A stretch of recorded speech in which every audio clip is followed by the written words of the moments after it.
Hello everyone, আসসালামু আলাইকুম। কেমন আছেন সবাই?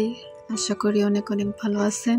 আলহামদুলিল্লাহ, আপনাদের দোয়ায় আমরাও ভালো আছি। ঘুম থেকে উঠে দেখতে পেলাম আমার ছোট ননাস তিনি গাছের থেকে বাদাম পাড়ছে। এবছরই প্রথম এই বাদাম দেখলাম।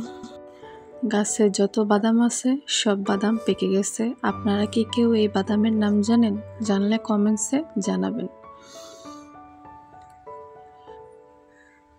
কত বড় একটা গাছ, পুরা গাছ জুড়ে বাদাম হয়।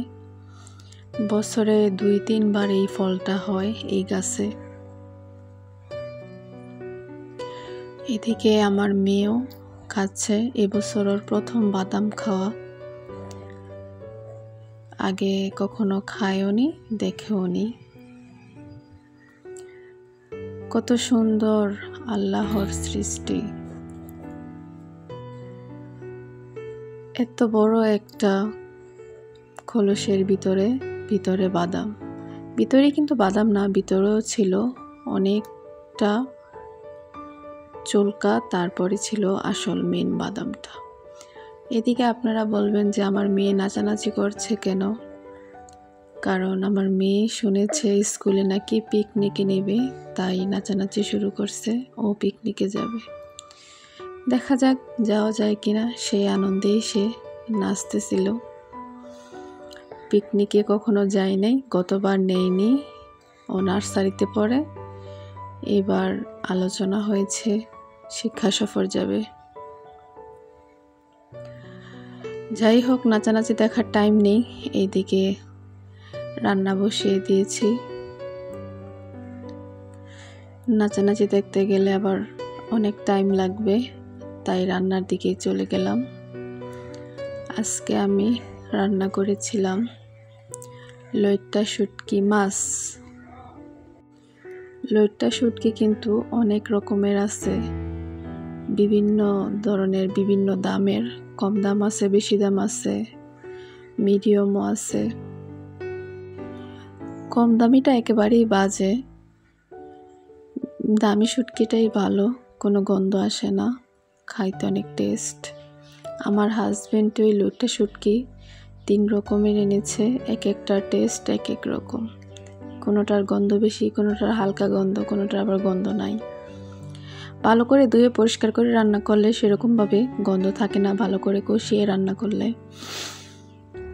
যাই হোক, আপুরা বলবে আমি শুধু শুটকি রান্না করি প্রতিদিন। আমার এক আপু বলে আপনি শুধু শুটকি রান্নাই দেখান। কি করব, শুটকি এত শুটকি এনেছে বলার বাহিরে। তাই 2 দিন পর পর শুটকি রেসিপি দিতে হয়, খেতে হয়, তাই আপনাদেরকে দেখাই। এদিকে আমি রসুন পেঁয়াজ ভালোভাবে ভেজে, তারপর হলুদ মরিচ মশলা, আদা রসুন পেস্ট দিয়ে ভালো করে কষিয়ে একটা টমেটো দিয়ে তারপর শুটকিটা রান্না করব। শুটকিতে বেশি পরিমাণের পেঁয়াজ রসুন দিলে কিন্তু শুটকি খেতে ভালো লাগে। এদিকে আমি শুটকি ভালোভাবে ধুয়ে ছোট ছোট করে কেটে পরিষ্কার করে নিয়েছি, গরম পানি দিয়ে ধুয়েছি। শুটকিটা কষিয়ানো শেষ হয়ে যাবে। এই তো শুটকিটা কষিয়ে ফেলেছি, জলদি একদম পারফেক্টভাবে করে ফেললাম। লাস্টে ধনেপাতা দিয়ে দিলাম।